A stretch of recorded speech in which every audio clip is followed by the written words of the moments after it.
할렐루야. 할렐루야. 회복을 경험한 사람들, 다른 말로는 치유를 받은 사람들. 오늘 본문을 보면 네 가지 병이 예수님께 치유를 받습니다. 네 환자가. 맨 먼저 한 아버지가 예수님께 나오죠. 딸이 죽었다는 겁니다. 그래서 예수님께 살려달라고 부탁을 합니다. 이어서 혈루병을 12년 동안이나 앓던 여인이 또 병을 고쳐달라고 옵니다. 그 다음에 눈먼 사람 두 사람이, 소경 두 사람이 예수님께 옵니다. 그러자 귀신 들려서 봉우리 된 사람들이 또한 데리고 옵니다. 오늘 이들의 병은 예수님께 나와서 완전히 회복되었습니다. 여러분, 이 네 가지 케이스뿐만 아니라 예수님의 사역의 가장 중요한 부분들이 치유 사역이었습니다. 복음서에는 치유 사역이 가장 많이 등장합니다. 35절에 보면 이게 하나님 나라가 임하는 세 가지 메시지라는 거죠. 하나님의 말씀을 선포하고 하나님 말씀을 가르치고 또한 치유하고 하는 것이 예수님의 이젠 세 가지 사역이고, 이젠 예수님은 온갖 질병과 온갖 아픔을 다 고쳐주셨습니다. 왜 이렇게 질병을 고치시는 장면이 많이 나오는가? 그것은 하나님 나라가 너희에게 임했다는 선포이기도 하고요. 그 나라가 어떤 나라인지를 가르쳐 주시고 그 나라가 내 삶에 어떻게 임했는지 실제로 보여주셔야 하기 때문입니다. 자, 여러분, 다시 말해서 어떤 사람에게 하나님의 나라가 임했다는 것은 그 사람의 인생에 예수님이 왕이 되셨다는 것이고, 예수님을 만나면 반드시 표적이 따르는데 그에게 있는 영혼의 질병이 치유되고, 사람의 인생 문제는 사람 속에 영혼의 질병이 치유되고 회복되면 해결되는 것이라는 겁니다. 그러니까 예수 그리스도를 제대로 만나면 그 사람 속에 있는 문제, 막히고 꼬이고 뒤섞인 문제들, 어떤 문제든 간에 회복이 되는 것은 당연하다는 겁니다. 여러분, 그래서 사람이 변화되는 거죠. 자기 마음속에 새로운 경험을 하고 새로운 일을 만났기 때문에, 그래서 그 사람의 인격이나 삶이 변화되는 겁니다. 그러니까 하나님 나라가 한 사람에게 선포되면 곧바로 가르침과 치유가 따라옵니다. 하나님 나라는 세상 나라와 다릅니다. 여러분, 이 다름을 알아야 하는데 하나님 나라를 배우고 깨닫는 데는 시간이 걸립니다. 왜냐하면 이것은 가치관의 문제이기 때문에 그렇습니다. 무엇이 인생에서 더 소중하고 더 중요하고 더 긴급한 것인가를 아는 것이죠. 저와 여러분에게 있어서 우리는 지금 무엇이 더 소중하고 중요한 것인가를 아는가? 정말 내게 중요한 가치가 있는 것이 뭔가? 이게 저와 여러분이 이젠 삶의 공부이기도 하고 삶 속에서 깨닫는 것이기도 합니다. 성경을 제대로 배워야만이 하나님 나라가 뭔지를 알고, 그래야 자기 삶의 인생관과 가치관을 알게 되고 그것이 달라지게 되는 겁니다. 그 다음엔 뭡니까? 치유입니다. 그의 삶에 실제 변화가 일어나게 됩니다. 진정으로 하나님 나라가 그 삶에 임하면 반드시 치유가 일어납니다. 이젠 하나님의 고치심의 역사가 나타나죠. 오늘 본문의 네 가지 케이스 모두가 회복을 경험합니다. 예수님이 그 삶에 들어와서 왕으로 다스리면 반드시 변화가 일어납니다. 그것이 치유이고 그것이 회복입니다. 그런데 오늘 본문을 잘 살펴보면 삶에서 회복을 경험하는 사람에게는 두 가지 특징이 있습니다.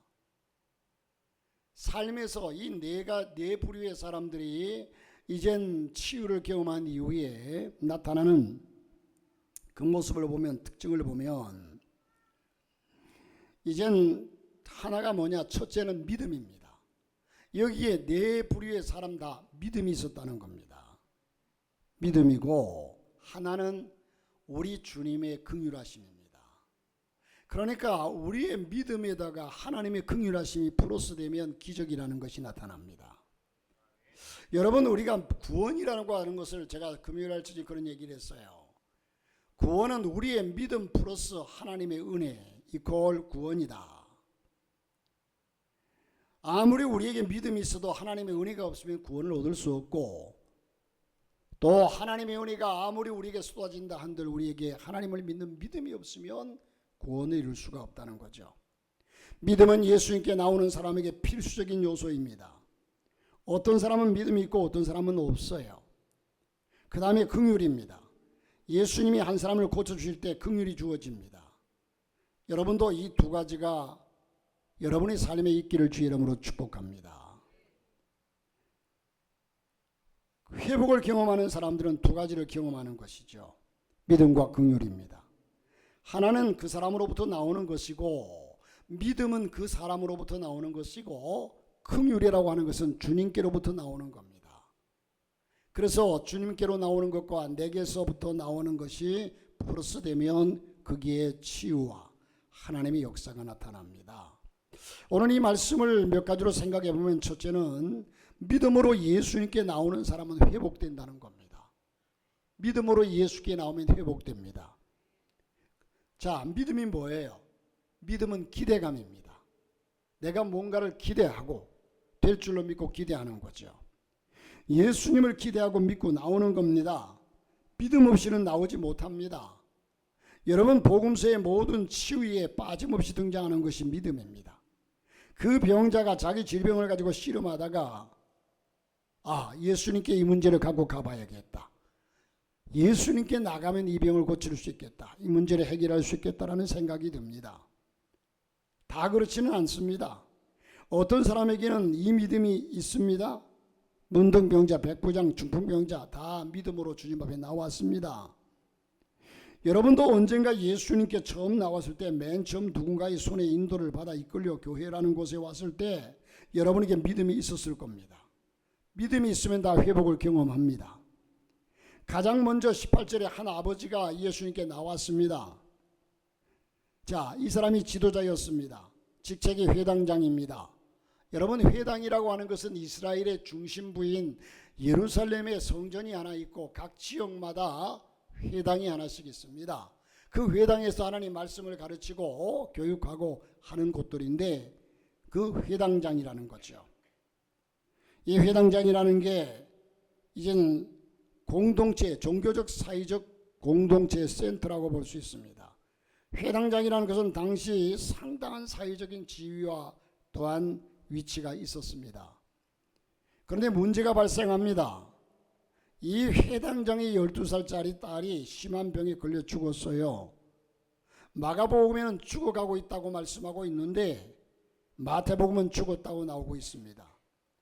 그런데 이 아버지에게 무슨 믿음이 있었습니까? 예수님께 가보자. 살릴 수도 있겠다.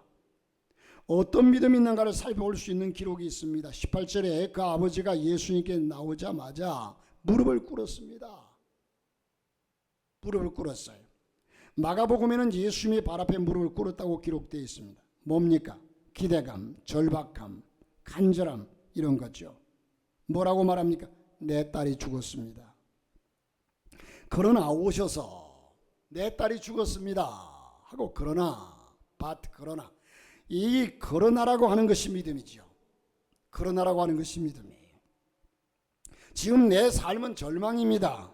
그러나 뒤에 따라오는 말이 그러나, 왜 그러나란 말을 썼습니까? 주님이 오셔서 기도해 주시면 낫겠습니다. 살겠습니다. 믿음이 뭡니까? 어떤 상황에서 하나님 쪽으로 내 마음을 기울여 행동하는 겁니다. 내가 지금 상황이 절망 쪽으로 기울을 수도 있고 기울 수밖에 없는 상황임에도 불구하고 예수님 쪽으로, 하나님 쪽으로 내 마음을 기울여서 기대를 갖는 것이 믿음이라는 겁니다. 내 딸이 죽었습니다. 그러나 이게 뭐예요? 믿음입니다. 이거 나는 안 되겠다. 불가능해. 이미 죽었어. 죽은 걸 어떡하라고? 어떨 수 없어. 그런데 저 예수님께 한번 가보자. 가면 된다. 기대감. 예수님에 대한 신뢰. 나는 안 돼. 그러나 하나님이시라면 그러나가 믿음입니다. 여러분, 히브리서에 믿음이 없이는 하나님을 기쁘시게 못하나니 그렇게 말씀을 해요. 믿음은 하나님의 말씀, 하나님의 능력을 내가 받아들이는 겁니다. 하나님의 말씀 그대로를 내가 믿는 겁니다. 성경에 하신 말씀이, 성경의 말씀의 주장 그 내용에 대한 내 반응, 이것이 믿음일 수도 있고 불신앙일 수도 있습니다. 성경은 뭐라고 했습니까? 이 세상 천지를 하나님이 만드셨다고 했습니다. 하나님이 만드셨으면 하나님이 살릴 수도 있고 죽일 수도 있고 하나님이 얼마든지 뭐든지 할 수 있다는 겁니다. 세상을 만드실 때 하나님께서 무에서 유를 창조하신 분이십니다. 사람도 만드셨습니다. 여러분, 참 우리는 기이한 것이 사람 속의 유전자 DNA는요, 지금 지구상에 약 75억의 인구가 살아가고 있는데 이 75억의 인구가 DNA가 일치되는 사람은 한 사람도 없어요. 전 세계 이 75억 중에 단 한 사람도 같은 경우가 없다고 독특합니다. 또 한 가지는 손가락 지문도 그렇습니다. 여러분, 손가락 지문도 75억의 인구가 그들이 지문이 똑같은 사람이 하나도 없대요. 일치하지 않는다는 겁니다. 자, 그래서 여러분 요즘 비행기 탈 때 어느 나라를 가든 간에 지문을 확인하잖아요. 그런데 아이러니하지 않습니까? 여러분, 75억의 인구가 얼마나 많은 숫자인 줄 아십니까? 요즘은 우리가 억 하니까 억이 별거 아닌 것 같은데 억이라고 하는 숫자는 천문학적인 숫자입니다. 이 숫자 75억의 인구가 어떻게 일치되는 게 하나가 없다는 거예요. 유일무이합니다. 그런데 얼마나 규칙적인지 세포와 신경 조직이 너무나 세미한데 너무나 규칙적인 배열과 순서로 운동을 하죠. 우리 몸을 한번 생각해 보면 머리에서부터 이 뇌에서 지시되는 모든 것들이 행동으로 나타나고 또한 신장, 심장, 오장, 육부가 돌아가고 이 우리의 몸이 돌아가는 것을 보면 참 기가 막힌 거예요. 우리 인간의 생명이라는 것이 참으로 기가 막힌 겁니다. 하나님이 창조하셨습니다. 자, 여러분, 인간은 둘 중 하나를 택합니다. 하나님이 만드셨다, 아니면 우연히 저절로 생성되었다. 아니, 우연히 저절로 생성된 것이 이렇게 기묘하고 기가 막히게 창조될 수가 있겠습니까? 그런데 우주는 해, 달, 별, 지구, 태양계, 은하계 엄청나게 많은데 우주에 여러분 저 별들이, 하늘에 별들이 쏟아질 것처럼 많은데 지금 그렇게 많아요, 하늘에. 그런데 지금 오염되어서 이젠 가려져서 잘 못 보기 때문에 예전에 저희들이 필리핀 이젠 그 망양 종족들이 사는 그곳을 갔더니 세상에 정말로 거짓말이 아니라 하늘에서 별이 쏟아질 것 같아요. 얼마나 별들이 많은지. 그런데 그 별들이 개똥불처럼 이렇게 여러분 하나하나 반짝반짝 빛나지만 그 별들 하나가 얼마나 큰 겁니까? 이 우주 공간에 그렇게 많은 별들과 태양계, 은하계, 수없이 많은, 너무나 정교하게 운행을 합니다. 교통사고 나지 않습니다. 여러분, 대한민국 도로상 요즘 특별히 교통사고로 통해서 그냥 길거리에 서 있다가 와서 치여 죽는 사람들도 수없이 많고요. 얼마나 복잡합니까? 그러면 이렇게 우주처럼 사고 없는 운전이 가능할까요? 그래서 우리는 이 세상 만물에는 반드시 통제하시는 분이 있다는 것을 믿습니다. 반드시 창조하고 그것을 운전하시고 통제하시는 분이 있는데 우리 인간들이 여러분 차를 만들고 AI를 적용해 가지고 이렇게 저렇게 막 만들어도 사고는 계속 나요. 왜? 완전하지 못한 사람들이 만드니까 완전하지 못하게 만드는 거고, 이 세상 우주 만물은 온전하시고 완전하신 분이 만들었기 때문에 모든 것이 온전하고 완전하다는 겁니다. 20절에 한 여인이 예수님께 왔습니다. 이 여인의 병은 혈루병입니다. 12년 앓았습니다. 혈루증은 여성병이죠. 피가 멈추지 않고 흐르는 병입니다. 레이기에서는 유출병이라고도 하는데 문둥병처럼 이스라엘에서 격리시키는 병입니다. 부정한 병입니다. 그래서 12년 동안 고생 혼자 격리되어 있었습니다. 그러다가 이 여인에게 믿음이 생깁니다. 13절입니다. 이 여인은 믿음은 뭡니까? 내가 저분의 옷자락이라도 만지면 내가 낫겠다라는 그런 확고한 믿음이 생겨요. 저분이 내게 안수해 줘야만. 여러분, 엘리사는요 이젠 문둥병 나만이 와서 이젠 기도해달라고 할 때에 기도해 주지 않고 가서 요단강에 7번 씻으라고 그래요. 그러니까 나와서 내 몸에 손을 대고 만져주고 머리에 손을 얹고 기도해 줘야 나을 것이지 어떻게 말로만 나서 씻으라고 그러느냐. 그냥 돌아가려고 그래요. 그런데 이 여인은요, 예수님이 나를 만져주면 살겠다, 내가 낫겠다는 것이 아니라 내가 가서 예수님 옷자락만 만져도 나는 나을 텐데, 이 믿음은 모두의 것이 아닙니다. 똑같은 혈류병을 갖는 사람이라고 해서 다 같은 그런 믿음을 갖는 게 아닙니다. 예수님께 나올 생각을 안 합니다. 사람들은 그냥 절망합니다. 왜? 지금까지 불가능했기 때문에 이 병 저 병 예수님한테 간다고 무슨 수가 있나. 그런데 예수님이 22절 보세요. 돌아서서 그 여인을 보시고 말씀하시기를 내 믿음이 너를 구원하였다. 내 믿음이 너를 구원하였다. 할렐루야.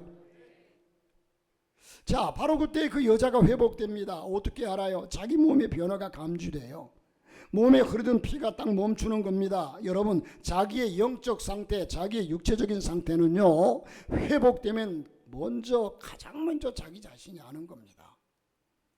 27절부터는 눈먼 사람이 나옵니다. 32절부터는 귀신 들려 말 못하는, 32절부터는 읽지를 않았습니다만은 귀신 들려 말 못하는 사람이 나옵니다. 흥미로운 것은 눈먼 사람 둘은 자기의 믿음으로 예수님께 나오는데, 눈먼 사람 둘까지는 자기의 믿음으로 예수님께 나오는데, 그러나 31절부터 보면, 32절부터 보면 귀신 들려가지고 봉어리 된 사람은 사람들이 예수님께 데리고 나옵니다. 자기들이 병 고침을 받을 줄 믿고 나오는 것이 아니라 사람들이 데리고 나옵니다.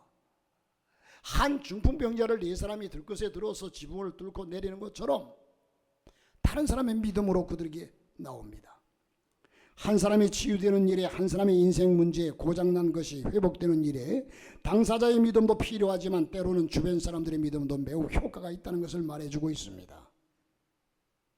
중요한 것은 믿음을 갖고 나오는가. 아버지가 믿음을 가져도 되고, 백부장처럼 자기 좀 고쳐달라고 군대 상사가 믿음을 가져도 되고, 귀신 들린 이젠 벙어리의 친구들, 이웃들의 또 믿음이 있어도 된다는 거죠. 그러나 분명히 한 가지 알 것은 구원의 문제는 하나님 앞에서 우리 영적인 구원의 문제는 절대로 다른 이웃의 믿음으로 구원받을 수가 없다는 겁니다. 28절에 보면 예수님과 눈먼 소경 두 사람의 대화가 나옵니다. 예수님은 어떤 경우에는 믿음을 보시고 곧바로 고쳐주시기도 하고, 어떤 때는 그 믿음을 함께 대화 나누면서 면접도 하십니다. 그리고 다같이 29절을 우리가 보면 너희 믿음대로 되어라. 혈병 여인에게 내 믿음이 너를 구원하였다. 내 믿음이 소자야 안심하라. 내 믿음이 너를 구원하였느니라. 29절에 너의 믿음대로 되어라. 이 믿음은 기대감입니다. 여러분, 예수님에 대한 기대감, 하나님에 대한 기대감, 이 교회에 대한 기대감, 또한 이젠 우리는 이 모든 것에 대해서 기대감을 갖게 됩니다. 목장에 대한 기대감, 거기에 가면 내가 나을 거야. 거기에 가면 하나님께서 역사할 거야. 저는 여기 앉은 여러분에게 이 믿음이 있었다고 보고 지금도 있는 줄로 믿습니다. 믿음은 기대감입니다. 우리가 교회에 아무리 초대를 해도 안 오는 사람은 안 옵니다. 아니, 거기 가봤자 뭐 별 게 있다고. 밥이 나오나 떡이 나오나. 오늘 사람은 어떻게든지 옵니다. 오는 사람은 와요. 그러니 사람이 각각 다른 거죠. 예수님을 믿는 분들에게 묻습니다. 내가 최초로 믿음을 갖게 된 상황이 어떻게 어땠나?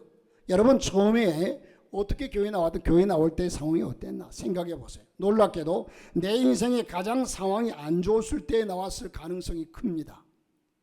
예수 믿게 된 동기가 내 상황이 가장 안 좋았을 때,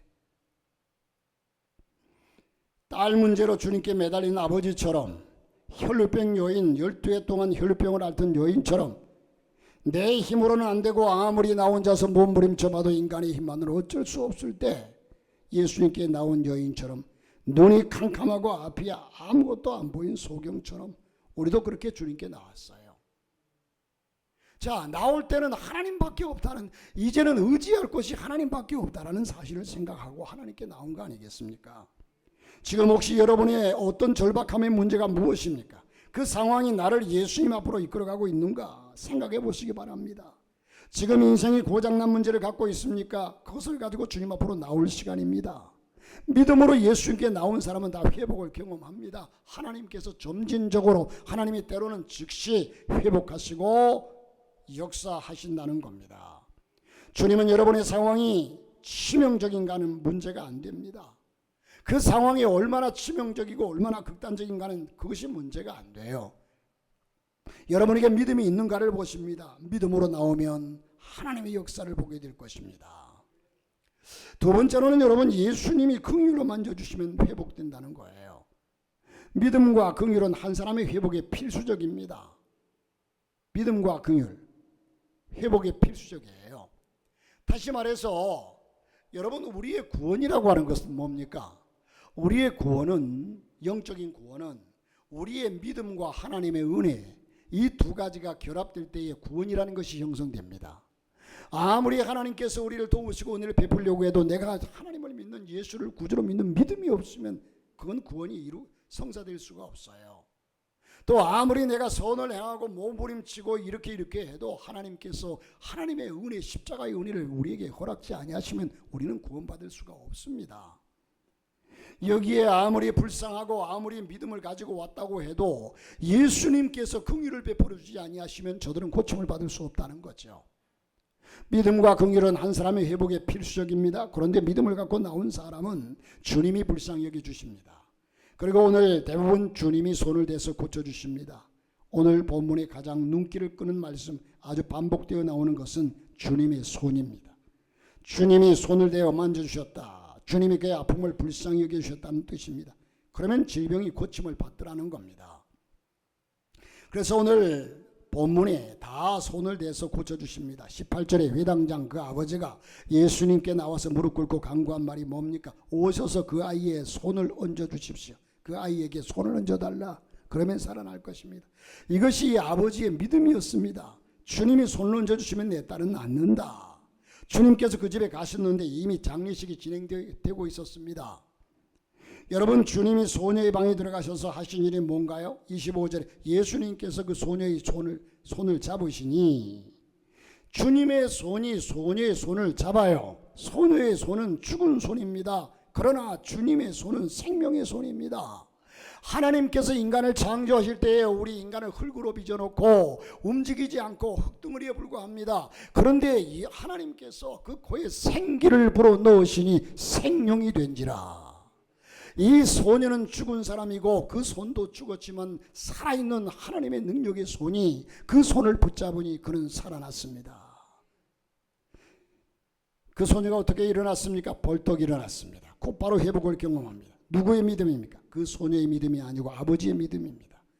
이런 기도를 해보십시오. 주님, 저 사람은 질병이 심합니다.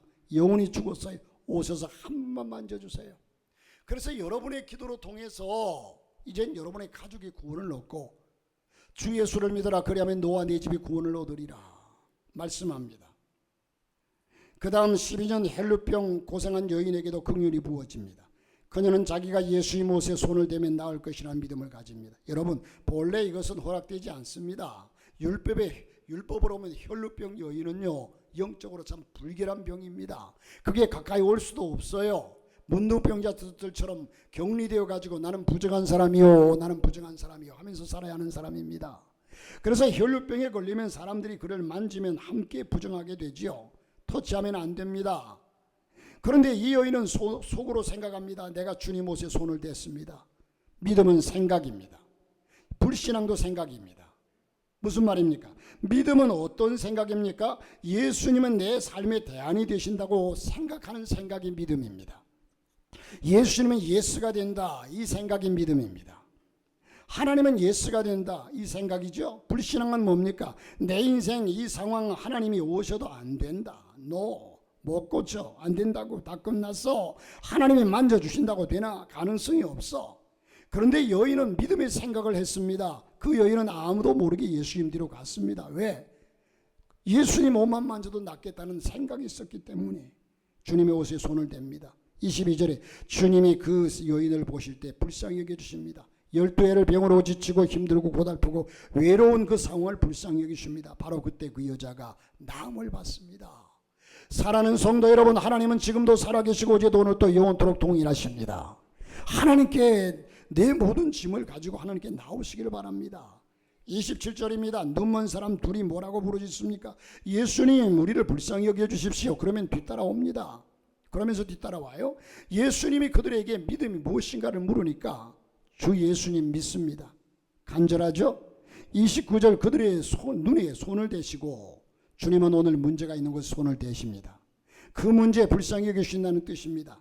오늘 성경이 뭘 우리에게 주장하는 겁니까? 그 인생이 다 죽은 상황이라고 해도 그 가정 문제가 다 죽어버리고 끝났다 해도 그 인생이 눈앞이 캄캄하고 아무것도 보이지 않는다 할지라도 한 가지 소망이 있다면 회복된다는 겁니다. 우리 주님 한 번만 손을 잡아주시면, 한 번만 말씀하시면 우리의 삶이 회복된다는 겁니다. 우리 주님이 긍휼을 베풀으시면 회복된다는 거죠. 다 그래요. 성경은 그 사람의 질병이 얼마나 되었는가, 얼마나 중병인가, 얼마나 이제 뭐 작은 병인가, 얼마나 깊은가, 이걸 따지지 않습니다. 큰 문제인가 작은 문제인가도 아닙니다. 우리가 볼 때 가능성이 있는가 없는가, 이 문제도 아닙니다. 문제는 이거예요. 주님이 그 인생에 한번 손을 잡아주시는가, 이것이 중요한 겁니다. 주님의 긍휼이죠. 딸이 죽어가는데 보고만 있어야 하는 아버지, 12년 혈루병을 앓고 있는 사회적 관계가 완전 차단된 이 여인, 소경, 벙어리, 귀신 들린 사람, 눈 멀고 입이 막혔다는 것을 한 치 앞도 안 보이는 상황, 어떻게든 우리가 해결할 수 없다는 것을 우리는 말합니다. 이렇게 인생 문제가 다양하고 복잡하고 답답합니다. 여기에 저와 여러분도 문제를 따지자면 다 같은 문제가 아닙니다. 그러나 사람들이 느끼기에는 똑같이 크고 힘들고 어려운 문제들입니다. 이 문제들로 아파하고 괴로워하고 모든 기운이 빠지고 말이죠. 우리 인생은 다 영혼의 질병으로 지쳐 있습니다. 자, 그러나 하나님은 살아계시고 하나님은 알고 계시고 36절을 보면 이게 뭡니까? 긍휼입니다. 하나님의 긍휼하심이 함께할 때에 하나님의 역사가 나타나고, 여기에서 우리가 기억할 것은 우리 인간의 힘이 얼마나 미약한 것인가를 우리는 알아야 합니다. 여러분, 우리가 다 모든 것을 할 수 있는, 참으로 너무 한시적이에요. 아까 일부 예배 때도 그런 얘기를 잠깐 드렸지만, 제가 어제 우리 그 밑에 기르는 강아지가 없어져 버렸어요. 점심때쯤 나와서 이제 제가 밥을 주고, 오전에 나와서 밥을 주고, 너무 더우니까 물에 담가가지고 고무통에다 물을 받아놓고 하루에 한두 번씩 해줬거든요. 왜? 여러분, 우리는 지금 얇은 옷을 입고서 밖에 나가도 더워서 허걱거리는데 저놈들은 털옷을 입고 있잖아요, 이 무더운 여름에. 그래서 물에 이제 담가주고 밥도 주고, 그리고 문을 닫았는데 문을 닫기는 닫았는데 잠그지를 않았어요. 그런데 우리 이제 점심을 먹고 진고은 간사가 이제 출근해가지고 교회 와보니까 마당에 난장판을 쳐놨는데 개가 없어져 버려요. 문이 열리고. 그래서 차를 타고서 동네를 몇 바퀴를 돌았어요. 불러도 대답이 없어요. 대답 없는 당신이요. 아무리 불러도 대답이 없어요. 그래서 또 걸어서 그냥 땀을 삐질삐질 흘리면서, 왜냐하면 차를 골목길 못 들어가잖아요. 골목길 들어가면서 차 세워놓고 들어갔다가 불러보고 아무리 불러도 대답이 없어요. 그래서 아유, 이놈 집 나가서 없으면 이제 키우지 말아야지. 그런데도 보고 싶잖아요. 그런데 그때 생각이 뭐냐 하면, 하나님은 아실 텐데, 나는 지금 몰라요. 이놈이 길을 건너가다가 저 멀리 시내까지 나가버렸나? 왜? 동네 찾으니까 없으니까. 아니면 동네 어느 개를. 근데 이 동네를 다니다 보니 하나 느낀 것이요, 예전에는요 지나면 가면 천지서 개가 짖었는데요, 요즘 개가 없습니다. 동네 개가 없어요. 개가 있으면 그 개하고 같이 가 놀 텐데 없어. 그래서 막 이제 하다가 이놈이 길가에 나가다 치여 죽었나, 아니면 또 멀리 가버렸나. 이젠 이런 생각 저런 생각 하면서 아유, 불가능하다, 못 찾는다. 자, 그런데도 하나님은 아실 텐데, 하나님은 지금 어디 있는지 아실 텐데, 아니 드론을 띄워가지고 내가 동네를 흩어본다면 그것만이라도 알 텐데 드론도 없고. 그래서 하나님은 아실 텐데, 이런 생각이 들어요. 그래서 거기서 느낀 것이, 인간이라는 존재는 이제 나중 왔어요. 이제 마지막에 설교 준비하다가 또 신경이 쓰여서 차를 가지고 한 바퀴 또 돌아보자. 그 차를 가지고 쭉 한 바퀴 저 동네 끝으로 해서 골목으로 다 돌고, 그리고 밑에 사거리에서 쑥 올라오는데 저 위를 쳐다보니까 저 꼭대기에서 뭔가 한 마리 기어 내려오는데 우리 것 같아. 그래서 불이 나게 차를 갖다가 여기 길가에다 대고서 야 콜리 빨리 와 그랬더니 쫓아와요. 쫓아와가지고 이제 제 품에 안겼는데 조금 있다 어떤 분이 쫓아와요. 와가지고 이 개가 개 주인이세요? 예 그렇습니다. 교회 개네요. 얘가 어디 있었어요? 아 이놈이요 이 뒤에 축구장 있잖아요. 축구장 옆에 그 저기 실내 농구장이 있어요. 그 농구장에 사람들이 있으니까 사람을 그렇게 좋아하거든요. 그래서 거기 가가지고 애들 농구하는데 계속 막 따라붙고 귀찮으니까 뭐 이렇게 무섭게 생기지도 않았고 무섭지도 않으니까 두려워하지 않는데, 그 코치인지 감독이 누군지는 모르지만 이분이 저 놈의 동네 가면 주인이 있겠다. 근데 이놈이 또 이쪽으로 나오더래요. 따라왔대요. 가자 하고서 앞세우고 따라왔더니 이리로 내려오더래요. 그래서 이제 와가지고 여러분 그가 한 마리 바로 동네 여기 고개 넘어 있었는데, 바로 고개에 넘어 있었는데도 나는 몰라요. 이게 인간의 한계예요. 인간의 한계예요. 하나님은 다 아실 거예요.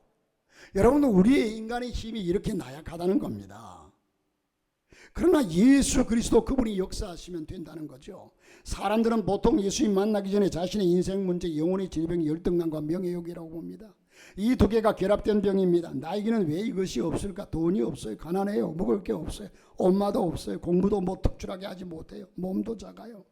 누구 앞에 내놓을 게 없어요. 이게 열등감입니다. 그러니까 유명해지고 싶다는 것이지요. 자신의 이름을 세상에 내고 싶다는 겁니다. 대한민국 사람 누구누구 하면 다 알게, 누구든지 알아볼 수 있게. 목사님도 유명한 목사. 이거 감춰진 병입니다. 열등감은 예수 믿을 때 주님이 고쳐주십니다. 여러분 아무리 깊은 상처가 있는 사람도 그 사람을 불쌍히 여겨주시는 사람만 있으면 그 상처는 낫습니다. 믿음과 긍휼입니다. 그러면 회복됩니다. 우리가 믿음 약한 이들을 볼 때 그 외적 모습을 보지 마시기 바랍니다. 그 속에 무슨 아픔이 있는가를 먼저 봐야 한다는 거죠. 예수님을 제대로 못 만난 사람들은 분명히 영혼의 깊은 질병이 있습니다. 주님이 불쌍히 여겨주시고 그거 손대면서 한 번 만져주시면 고쳐질 줄로 믿습니다. 사랑하는 성도 여러분, 주님 만나시기를 바랍니다. 하나님은 지금도 살아계십니다. 우리에게 절대적인 믿음이 없는 것이 참으로 안타까울 따름입니다. 전능하신 하나님 그분을 믿고 의지함으로 말미암아 저와 여러분의 삶이 이 오늘 회복을 경험한 사람들처럼 예수 안에서 회복을 경험하고 간증하는 하나님의 사람들이 다 되시기를 주의 이름으로 축복합니다.